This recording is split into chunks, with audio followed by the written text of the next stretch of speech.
Indrajit study point में आप सभी का स्वागत है। हम पढ़ रहे हैं एनसीईआरटी क्लास 9 अर्थशास्त्र अध्याय 1 पालमपुर गांव की कहानी भाग 2, जिसमें हम पढ़ेंगे 2 नंबर से क्या उसी भूमि से अधिक पैदावार करने का कोई तरीका है। मतलब जिस जमीन पर खेती हम कर रहे थे उसी जमीन पर ज्यादा खेती करने का कोई तरीका हो सकता है। पहले हम लोग नॉर्मल बीज का इस्तेमाल करते थे, अब हम लोग हाइब्रिड का इस्तेमाल करते हैं, जिसको UY भी बोलते हैं, नहीं HY भी। यहाँ जिस प्रकार की फसल पैदा की जाती है और जैसी सुविधाएं उपलब्ध है उन्हें देखते हुए पालमपुर उत्तर प्रदेश के पश्चिमी भाग के गांव की तरह लगता है। मतलब पालमपुर उस गांव से लिया गया है नाम जो उत्तर प्रदेश के पश्चिमी भाग में है। पालमपुर में समस्त भूमि पर खेती की जाती है, मतलब जितना जमीन है उस पर खेती की जाती है, कोई भूमि बेकार नहीं छोड़ी जाती। बरसात के मौसम, जिसको बोलते हैं खरीफ का मौसम, मौसम में किसान ज्वार और बाजरा उगाते हैं। ज्वार और बाजरा ये सब गेहूं के जैसा ही होता है, ज्वार और बाजरा। ये देखो, ये बाजरा है, ज्वार में आपको आ जाएंगे, ये गन्ना आ जाएगा और बाजरा के साथ आपको मकई हो जाएगा। इन पौधों को पशुओं के चारे के लिए प्रयोग में लिया जाता है और ये सब जो बचता है वो चारा पशु खा जाता है। इसके बाद अक्टूबर, जिसको अक्टूबर बोलते हैं, अक्टूबर और दिसंबर के बीच आलू की खेती की जाती है। अक्टूबर से दिसंबर में आलू खेती की जाती है, आलू की, और वह फरवरी और मार्च में जाकर उसको काटा जाता है। काटा नहीं जाता है, उसको जमीन से निकाला जाता है कोड़ के। आलू जमीन के नीचे होता है, जमीन के ऊपर नहीं होता है। सर्दी के मौसम में, जिसको बोलते हैं रबी, तो मौसम में खेती में सर्दी के मौसम में गेहूं उगाया जाता है। देखो ये वाला गेहूं तो सब जानते हो, जिसका आटा रोज खाते हो, तो गेहूं उगाया जाता है। उत्पादित गेहूं में से परिवार के खाने के लिए रखकर शेष गेहूं किसान रायगंज के मंडी में बेच देता है। परिवार वालों के लिए रखकर रायगंज में गेहूं को बेच दिया जाता है। भूमि के एक भाग में गन्ना की खेती भी की जाती है। गन्ना, ऊख, जिसकी वर्षा में एक बार कटाई होती है, मतलब बरसात के मौसम में ही कटाई होती है, मतलब 1 साल के बाद कटाई होती है। गन्ना अपने कच्चे रूप में या गुड़ के रूप में शाहपुर के व्यापारियों को बेचता है और वह शाहपुर के व्यापारियों को बेचता है चीनी और मीठा बनाने के लिए। पालमपुर में एक वर्ष में किसान 3 अलग अलग फसलें इसलिए पैदा कर पाते हैं क्योंकि वहां सिंचाई की सुविकसित व्यवस्था है। सिंचाई आसानी से हो सकता है। पालमपुर में बिजली जल्दी ही आ गई थी। उसका मुख्य प्रभाव यह पड़ा कि सिंचाई की पद्धति ही बदल गई। अब देखो, बिजली की वजह से सिंचाई की पद्धति जो था, पहले हाथ से होता था, अब मशीनों से होने लगा, तो समय कम लगता है तो पैदावार ज्यादा होता है। तब तक किसान कुओं से रहट द्वारा पानी निकालकर छोटे छोटे खेतों की सिंचाई किया करते थे। अब देखो, रहट क्या होता है आपको नहीं पता होगा, रहट, क्योंकि आप सब देखे ही नहीं हो। टीवी में देखे होगे, बहुत जगह पर कुआं रहता है। कुआं को 2 तरफ से लोहे से बांधकर एक चरखा लगता है उसमें, और उस चरखा में बेल्ट लगा रहता है और बेल्ट में बाल्टी लगी रहती है और बाल्टी के नीचे एक टीन लगा रहता है। उसी टीन से पानी आकर कुएं के बाहर गिरता है और कुएं के बाहर की घेघारी में, मतलब जो उसका निकासी बनाया जाता है, वह निकासी जुड़ा रहता है खेत के रास्ते में, जहां पर खेत में पानी जाता है, और वहां से पानी निकाल कर लोग अपने खेत को सींचते हैं या पटाते हैं। और 1 बीघा खेत को पटाने के लिए करीबन आपको 4 से 5 दिन लग जाता था। कितना? 4 से 5 दिन लगता था। आज तो 1 बीघा तो करीबन 4 घंटा में पटा सकते हो। एकदम 4 घंटा, कैसे 2 घंटा, एकदम 1 बीघा में पाइप लगा दो और वो चरखी लगा दो घूमने वाला, मोटर चालू कर दो, 2 घंटे में जमीन लपालप हो जाएगी। आज का टेक्नोलॉजी बदल गया है। लोगों ने देखा कि बिजली से चलने वाले नलकूपों से ज्यादा प्रभावकारी ढंग से अधिक क्षेत्र की सिंचाई कर पाते हैं, क्योंकि नलकूप पानी ज्यादा देता है और जल्दी सिंचाई करने के लिए काम में आ जाता है, इसलिए जल्दी सिंचाई हो जाता है। प्रारंभ में कुछ नलकूप सरकार द्वारा लगाए गए थे, पर जल्द ही किसानों ने अपने निजी नलकूप लगाने प्रारंभ कर दिए, मतलब अपने लिए नलकूप, नल, मोटर वगैरह सब लगाना चालू कर दिए। परिणाम स्वरूप 1970 के दशक के मध्य तक 200 हेक्टेयर के पूरे जोते हुए क्षेत्र की सिंचाई होने लगी। पहले कम होती थी, लेकिन 200 हेक्टेयर की जुताई और सिंचाई बहुत जल्दी जल्दी होने लगा। क्यों? टेक्नोलॉजी बढ़ गई। टेक्नोलॉजी बढ़ने की वजह से समय कम लगता है। समय कम लगता है तो खेती में पैदावार ज़्यादा होगा। खेती में पैदावार ज़्यादा होगा तो और टेक्नोलॉजी लाएंगे, और टेक्नोलॉजी ला देंगे तो जोतने का टेंशन खत्म, और काटने वाला मशीन ला दो तो काटने का टेंशन खत्म। इस तरह है भारत में सिंचाई का। भारत में क्या, विश्व में भी सिंचाई बहुत क्षेत्र में आगे बढ़ रही है, और खेती फार्मिंग भी बहुत तेजी से हो रहा है। जहां एक कट्ठा में एक बोरा भी गेहूं नहीं होता था, आज वहां उसी खेत में 1 क्विंटल तक गेहूं हो सकता है। कितना? एक बोरा 1 क्विंटल नहीं होता है, लेकिन एक बोरा 50 केजी 30 केजी तक हो सकता है अगर घना बोया जाए तो। और कोई जल्दी नहीं है, 50 केजी नहीं भी हुआ एक कट्ठा में तो करीबन 40 से 30 केजी तो हो ही जाता है। भारत में सभी गांवों में ऐसी उच्च स्तर की सिंचाई व्यवस्था नहीं है, और भारत के अभी भी हर गांव में सिंचाई की व्यवस्था नहीं है। अभी भी हम लोग की तरफ अपना मोटर है जो पानी पटाते हैं खेत में। नदियों मैदानों के अतिरिक्त हमारे देश में तटीय क्षेत्रों में अच्छी सिंचाई होती है। इसके विपरीत पठारी क्षेत्रों जैसे दक्षिणी पठार में सिंचाई कम होती है। दक्षिण का पठार जो है सिंचाई कम होती है। देश में आज भी कुल कृषि क्षेत्र के 40% से भी कम क्षेत्र में ही सिंचाई होती है, लेकिन आज तो मोटर लगा है, पूरा सिंचाई होता है। जिसका बड़ा खेत है वो ऑटोमेटिक सिस्टम लगा दिया है। ऑटोमेटिक सिस्टम लगाने की वजह से आप वहां पे ले जाओ और उस कूपी को जैसे डालोगे ना उस पानी के पाइप में, तो ऑटोमेटिक वो चालू हो जाएगा। तो यही नियम है आज का लेटेस्ट टेक्नोलॉजी। शेष क्षेत्रों में खेती मुख्यतः वर्षा पर निर्भर है। आज भी बहुत जगह है जहां पर पानी बरसने का लोग इंतजार करता है कि बारिश होगा तो हम खेती करेंगे। एक वर्ष में किसी भूमि पर एक से ज्यादा फसल पैदा करने को बहुविधि फसल प्रणाली कहते हैं।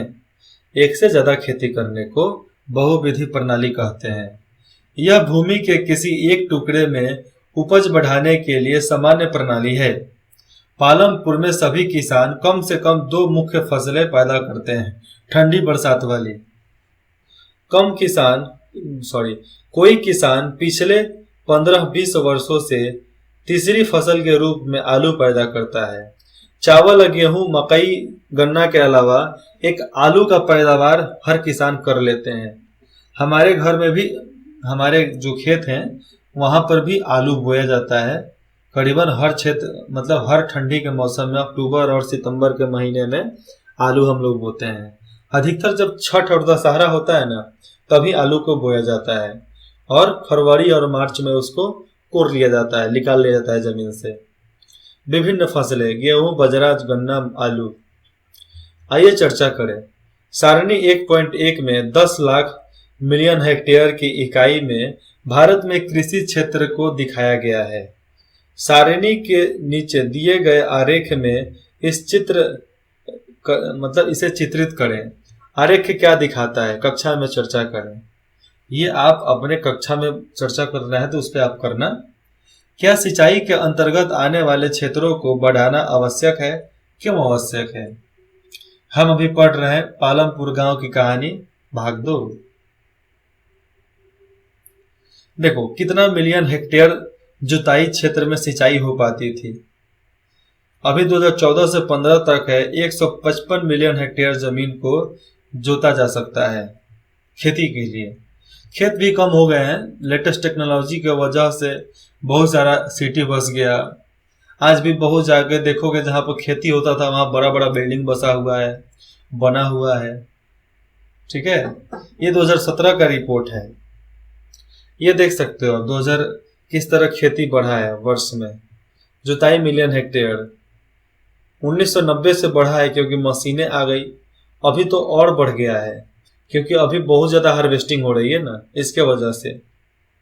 आप पालमपुर में पैदा की जाने वाली फसलों के बारे में पढ़ चुके हैं। अपने क्षेत्र में पैदा की जाने वाली फसलों की सिंचाई सूचना के आधार पर निम्न सारणी को भरिए। अब देखो, अपने क्षेत्र में मालूम करो कि कौन सी फसल कितना कैसा हो रहा है, उस सूचना के आधार पर नीचे वाला सारणी को भरना है। आपने देखा कि एक ही जमीन के टुकड़े से उत्पादन बढ़ाने के तरीके बहुविधि फसल प्रणाली कहते हैं। मतलब एक ही जमीन से ज्यादा उत्पादन करना है तो उसको बहुविधि फसल प्रणाली बोलते हैं। दूसरा तरीका, अधिक उपज के लिए खेती में आधुनिक कृषि विधियों का प्रयोग करना है। उपज को भूमि के किसी टुकड़े में एक ही मौसम में पैदा की गई फसलों के रूप में मापा जाता है। मतलब एक ही मौसम में अलग अलग खेती भी किया जा सकता है। देखो हम लोग मेरे खेत में क्या क्या बोया जाता है।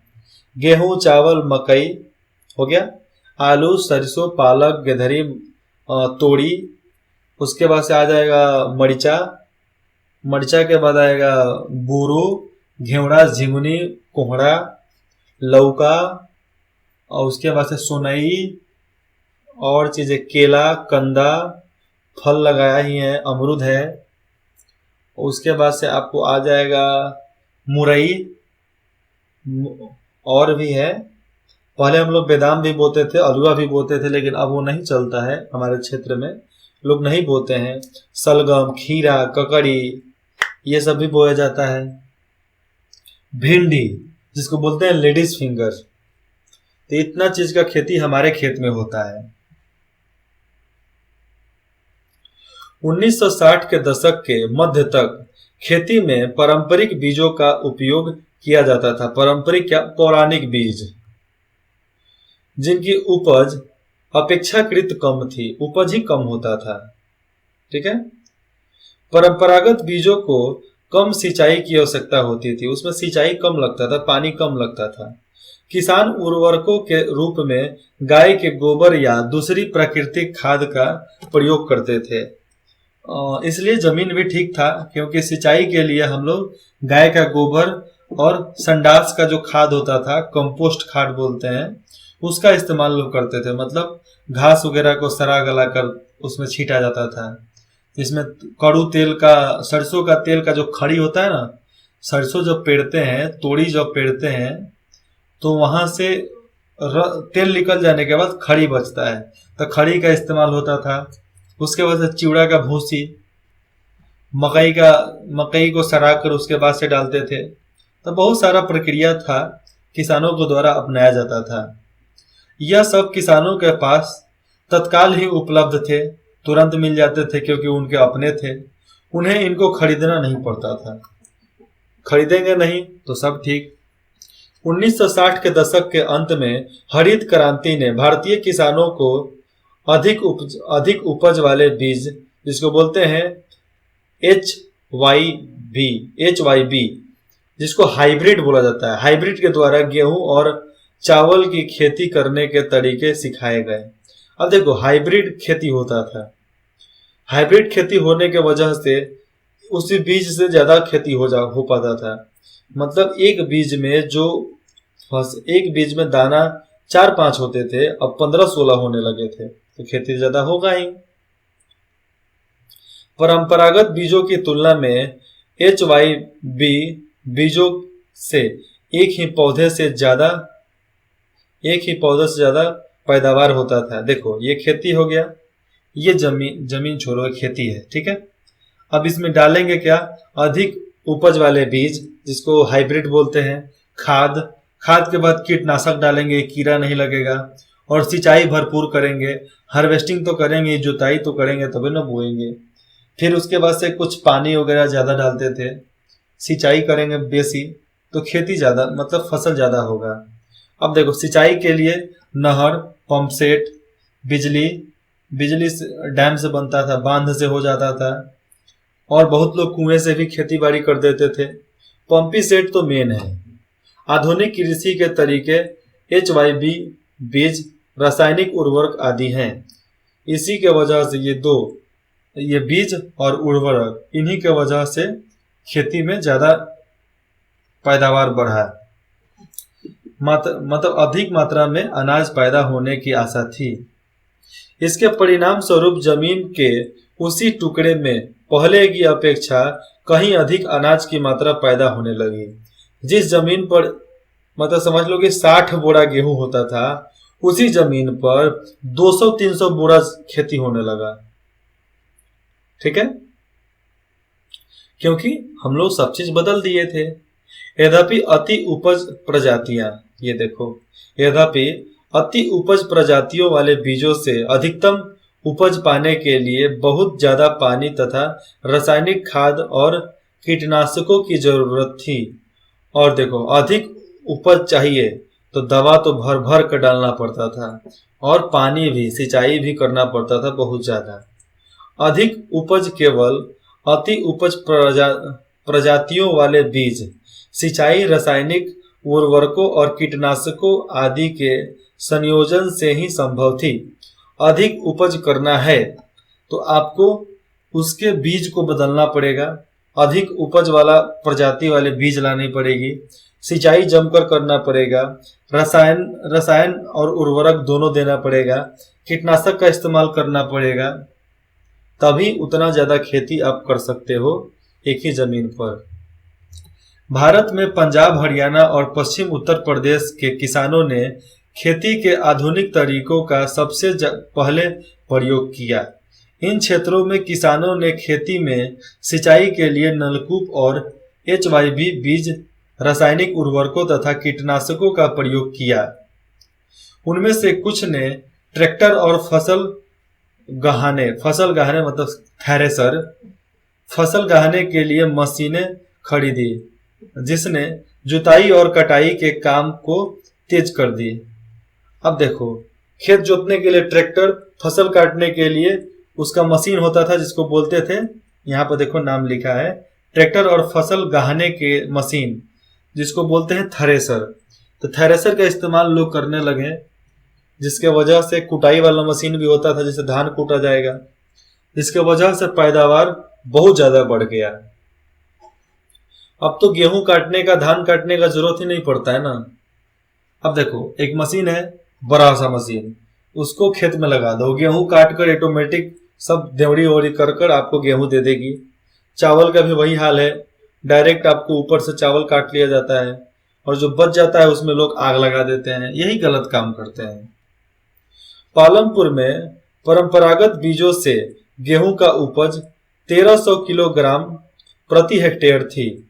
देखो, परंपरागत बीज था तो 1 हेक्टेयर में 1300 किलोग्राम मतलब 13 क्विंटल गेहूं होता था 1 हेक्टेयर में, और वही HYB बीजों से उपज 3200 किलोग्राम प्रति हेक्टेयर तक पहुंच गया, मतलब 3 गुना, डायरेक्ट 3 गुना उपज हो गई। गेहूं के उत्पादन में बहुत अधिक वृद्धि हुई। किसानों के पास बाजार में बेचने को अब अधिशेष गेहूं काफी मात्रा में उपलब्ध थी, मतलब अपने परिवार के लिए काटकर बाजार में बेचने के लिए बहुत ज्यादा अब वहां पर था उन लोगों के पास फसल कि हम अब बेचेंगे। आइए चर्चा करें बहुविधि फसल प्रणाली और खेती की आधुनिक विधियों में अंतर क्या है। सारणी 1 और 2 में भारत में हरित क्रांति के बाद गेहूं और दालों के उत्पादन को करोड़ों टन इकाइयों में दिखाया गया है। इसे ये देखो कितना खेती बढ़ा है। दालों का उत्पादन और गेहूं का उत्पादन 66 में 10-10 करोड़ टन था, अभी 2017-18 में 24 करोड़ टन दाल और 97 करोड़ टन गेहूं उत्पादन हो रहा है, और लोग खा भी जा रहे हैं तब भी कम पड़ रहा है। विदेश में ही बेचा जा रहा है। कृषि निगम और किसानों के कल्याण विभाग फरवरी 2018 का रिपोर्ट है। ये देखिए, एक आरेख बनाकर दीजिए। क्या हरित क्रांति दोनों ही फसलों के लिए सामान्य रूप से फसल सिद्ध हुई है? विचार विमर्श करें। तो आज में आधुनिक कृषि विधेयकों को अपनाने वाले किसान के लिए आवश्यक कार्यशील पूंजी क्या है? ये देखो, पहले की तुलना में कृषि की आधुनिक विधियों के लिए किसानों को अधिक नकद की जरूरत पड़ती है। क्यों? ये सब क्वेश्चन है जिसका जवाब आपको ढूंढकर लिखना है, क्योंकि यही सब एग्जाम में आता है। अब सुझाई गई क्रियाएं। खेत पर जाने के पश्चात अपने क्षेत्र के कुछ किसानों से बात कर यह मालूम कीजिए, आधुनिक या परंपरागत या मिश्रित खेती की इन विधियों में से किसान किसका प्रयोग करते हैं? एक टिप्पणी लिखिए, मतलब एक छोटा सा ऐसे लिखिए, इसके बारे में लेख लिखना है। 2 नंबर, सिंचाई के क्या स्रोत हैं? 3 नंबर, कृषि भूमि के कितने भाग में सिंचाई होती है? बहुत कम, लगभग आधी, अधिकांश, समस्त। इसका जवाब आपको देना है। 4 नंबर, किसान अपने लिए आवश्यक लागत कहाँ से प्राप्त करते हैं? अपने लिए कहाँ से पैसा वैसा लाते हैं, इसके बारे में आपको बताना है। बैंक से लेते हैं, ठेकेदार से लेते हैं, परिवार से लेते हैं, कि फसल को बेच कर लेते हैं, कि दलालों से लेते हैं, कि पैसा देने वाले से लेते हैं जो ब्याज पर पैसा चलाता है। इसमें हम इतना ही पढ़ेंगे। अगले भाग में पढ़ेंगे ये 3 नंबर, क्या भूमि यह धारणा कर पाएगी? क्या भूमि यह धारण कर पाएगी, मतलब वो जो उर्वरक वाला खाद होता है उसको धारण कर पाएगी कि नहीं? अगर आपको कुछ भी दिक्कत हो आप कमेंट कर सकते हैं। इंद्रजीत स्टडी पॉइंट में बने रहने के लिए आप सभी का धन्यवाद। लेकिन पढ़ाई करते समय बुक लेकर बैठना है।